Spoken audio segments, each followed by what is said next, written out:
श्रीभगवानुवाच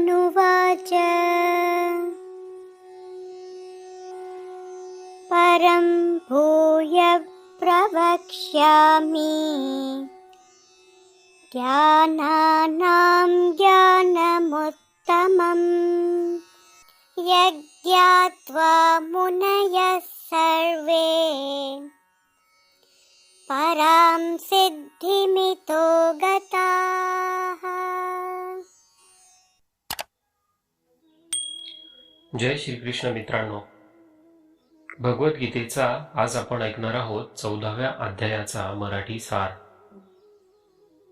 या सिरीजमध्ये मित्रांनो भगवद्गीतेच्या एक सार आणि संक्षिप्त अनुवादासोबत तुम्हाला मराठीमध्ये सार ऐकायला मिळेल. पूर्ण अर्थ तुम्हाला कळाला नाही तर त्या ठिकाणी तुम्ही सार जरी वाचला तरी तुम्ही भगवद्गीतेला समजून घेऊ शकता.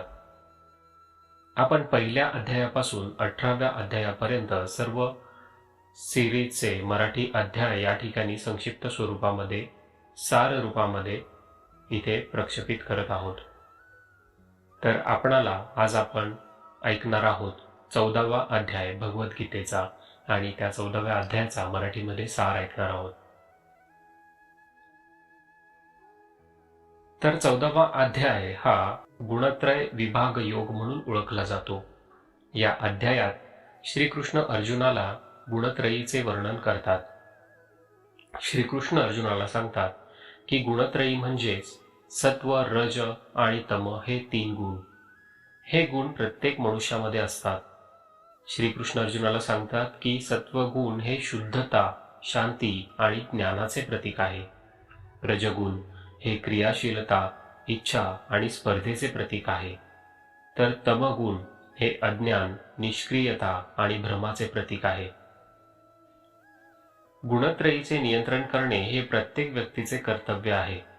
जो व्यक्ती गुणत्रयीचे नियंत्रण करतो तो योगी म्हणून ओळखला जातो. गुणत्रयी म्हणजे सत्व, रज आणि तम हे 3 गुण. गुणत्रयी प्रत्येक मनुष्यामध्ये असतात.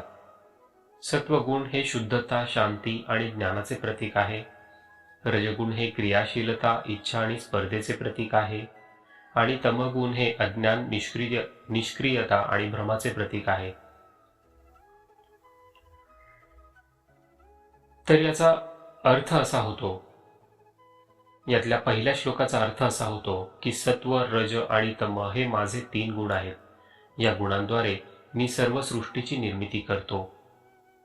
यातला दुसरा अध्याय सांगतो सत्वगुण हे निर्मलता, शुद्धता, समता, धैर्य, क्षमा, योग, समाधी आणि ज्ञानाचे प्रतीक आहे. यातला तिसरा श्लोक सांगतो रजगुण हे राग, द्वेष, विकार आणि मोहाचे प्रतीक आहे. या गुणांमध्ये कर्मसंगामुळे तमगुण निर्माण होतो. आणि चौथा श्लोक या ठिकाणी सांगतो की तमगुण हे अज्ञान आणि मोहाचे प्रतीक आहे. या गुणांमुळे सर्व भावांची वृद्धी होते. तर गुणागुणेन वर्तन्ते म्हणजेच प्रकृतीपासून उत्पन्न त्रिगुणांकडून सर्व व्यापार व्यवहार होत असतात, घडत असतात. त्या गुणांशी, कार्याशी एकरूपता मानली की आपोआपच कर्माचे कर्तेपण स्वतःकडे घेण्याची लालसा उत्पन्न होते. कर्तेपण स्वतःकडे नसताना ते लादून घेतले की त्या पाठोपाठ बंधकत्व आलेच, दुःख आलेच. पिंडी व ब्रह्मांडी मिळून मुळात दोहोंकडे एकच नित्य व स्वतंत्र आत्मा आहे. त्या पिंडामधील म्हणजे देहामधील आत्म्यास ब्रह्मांडीचा आत्मा ओळखण्यास कशाची जरुरी असेल तर ती देहातीत व गुणातीत होण्याची. यापैकी देहातीताचे वर्णन 13व्या अध्यायात करण्यात आले व आता गुणातीत कसं व्हावे व गुणातीताचा आचार कसा असतो तो विषय या अध्यायात भगवान प्रस्तुत करतात. वास्तविक सर्व कर्तृत्व प्रकृतीचेच असते, पण प्रकृतीपासून उत्पन्न हे त्रिगुण आपापल्या संगाने प्राण्यास कसे बंधनात अडकवतात हे सांगताना भगवान श्रीकृष्ण म्हणतात की प्रकाशक असा सत्वगुण सुख आणि ज्ञानाने रजोगुण तृष्णा व आसक्तीने आणि तमोगुण प्रमाद. प्रकाशक असा सत्वगुण सुख आणि ज्ञानाने, रजोगुण तृष्णा व आसक्तीने आणि तमोगुण प्रमाद, आळस व निद्रेने प्राण्यास बंधनात टाकतो. सत्वगुण सुखाचे ठाई, रजोगुण कर्माचे ठाई, तर तमोगुण कर्तव्य मूढता, कर्तव्याचा विसर पाडण्याचे ठाई आसक्ती निर्माण करतो.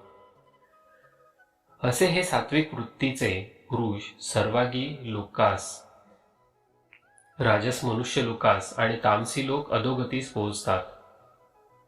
आणि म्हणून जो हे जाणतो की नान्यम गुणेभ्यम कर्तारम, गुणाखेरीज अन्य कोणीही करता नाही, तोच त्या गुणापलीकडील तत्व जाणतो आणि माझ्या स्वरूपाला येऊन मिळतो. त्रिगुणात्मक प्रकृतीचा खेळ म्हणजे माया, आणि म्हणून गुणातीत होणे म्हणजेच मायेतून सुटून ब्राह्मी अवस्था प्राप्त होणे हे होय. अर्जुनाने विचारले की असा हा गुणातीत आचार कसा करतो? उत्तरादखल भगवान सांगतात की प्रकाश, प्रवृत्ती व मोह ही अनुक्रमे सत्व, रज व तमोगुणाची फले होत. ती प्राप्त झाली म्हणून जो द्वेष करत नाही किंवा प्राप्त न झाली म्हणून त्यांची लालसा ठेवत नाही, ज्याला सुख दुःख सारखेच वाटतात, जो आपल्याच ठिकाणी स्थिर राहतो, ज्याला प्रिय अप्रिय किंवा निंदास्तुती ही समसमान वाटतात, जो सदा धैर्ययुक्त असल्याने त्याला मान अपमान किंवा मित्र शत्रू सारखेच वाटतात, अशा मनुष्यास गुणातीतः स उच्यते, अर्थातच गुणातीत असे म्हणतात. ही अवस्था कशी निर्माण होते? भगवान स्पष्टपणे सांगतात. मांसयोः अव्यभिचारेण भक्तियोगेन सेवते. जो सर्व कर्मे मलाच अर्पण करायचा, म्हणजे जो सर्व कर्मे मलाच अर्पण करण्याचा म्हणजेच कर्माचे कर्तेपण अर्पण करण्याच्या, म्हणजे अव्यभिचार म्हणजेच एकनिष्ठ भक्ती योगाने माझी सेवा करतो, तो या 3 गुणांच्या पलीकडे जाऊन ब्रह्मभूतावस्था प्राप्त करून घेण्यास म्हणजेच गुणातीत होण्यास समर्थ होतो. तर सर्वसामान्यपणे प्रत्येक जण सतत काहीतरी काम करत असतो, कर्म करीत असतो व परिणामस्वरूप त्याची फलप्राप्ती होतच असते. कधी ती फलप्राप्ती प्रत्यक्ष मिळते तर कधी ती संचित कर्मात जमा होत असते. असे हे संचित कर्म लिंग शरीराच्या आश्रयानेच म्हणजेच आधाराने राहत असते. शरीरस्थ आत्मा स्थूल देह सोडून जाऊ लागला म्हणजे हे कर्म सुद्धा सूक्ष्म शरीराद्वारे जाऊन आत्म्याला पुन्हा पुन्हा निराळे जन्म घ्यावे लागतात. हेच कर्मबंधन होय. अशा प्रकारे कर्मामुळे म्हणजेच गुणागुणेषु वर्तन ते समजून न वागता कर्माचे कर्तेपण स्वतःवर ओढून घेतल्यामुळे ब्रह्मज्ञान न होता अनेक जन्मांच्या फेऱ्यात अडकावे लागते. त्यातून सुटका होण्यासाठी गुणातीत होणे आवश्यक आहे. हा या अध्यायाचा मुख्य विषय होता आणि पर्यायाने हेच या विषयाचे महात्म्य आहेत. इतके सांगून भगवान श्रीकृष्ण यांनी 14वा अध्याय इथे संपवला आहे. इति गुणत्रय विभाग योगो नाम 14ोऽध्यायः. श्रीकृष्णार्पणमस्तु. जय श्रीकृष्ण.